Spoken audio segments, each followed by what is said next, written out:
বিশালগড় নেহাল চন্দ্রনগরস্থিত কেন্দ্রীয় কারাগার থেকে পালিয়ে গেল খুনের সাজাপ্রাপ্ত আসামি স্বর্ণকুমার ত্রিপুরা। ঘটনার খবর পেয়ে মঙ্গলবার সকালে ছুটে আসেন জেলা পুলিশ সুপার, আইজি প্রিজন সহ বিশালগড় থানার বিশাল পুলিশ। পালিয়ে যাওয়া আসামির বিরুদ্ধে মামলা গ্রহণ করল বিশালগড় থানার পুলিশ। জানা যায়, স্বর্ণকুমার ত্রিপুরা পিতা বীরেন্দ্র ত্রিপুরা, বাড়ি সাউথ মনুবাজার ছোট্ট শাকবাড়ি এলাকায়।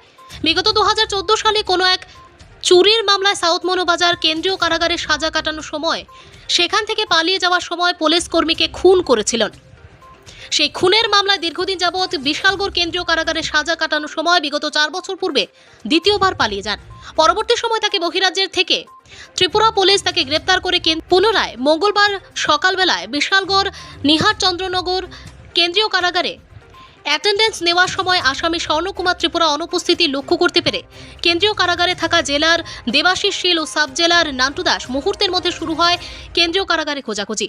আর সেই খবর ছড়িয়ে পড়তেই কেন্দ্রীয় কারাগারে ছুটে আসেন জেলা পুলিশ সুপার ভিজে রেড্ডি, আইজি প্রিজন সহ বিশালগড় থানার পুলিশ।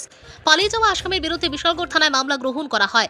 মামলা নম্বর ST 34 ST/S 2014 U/S 302/201/120B 34 of IPC from Kendra সংশোধনাগার BLG SPJ district Tripura. কেন্দ্রীয় সংশোধনাগার থেকে সাজাপ্রাপ্ত মার্ডার কেসের আসামি পালিয়ে যাওয়ার সংবাদ সংগ্রহ করতে গেলে সাংবাদিকদের সাথে কেন্দ্রীয় সংশোধনাগারে থাকা কর্তব্যরত পুলিশ দুর্ব্যবহার করেন, এমনকি সংবাদ সংগ্রহের ক্ষেত্রেও বাধা দান করেন। না করছে কেউ সাংবাদিকের বাড়ি থেকে ক্যামেরা করতো না করছে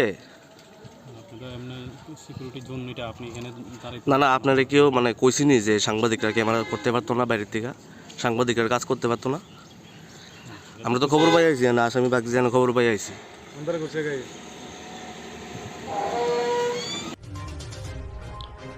ব্যুরো রিপোর্ট, জনতার বার্তা।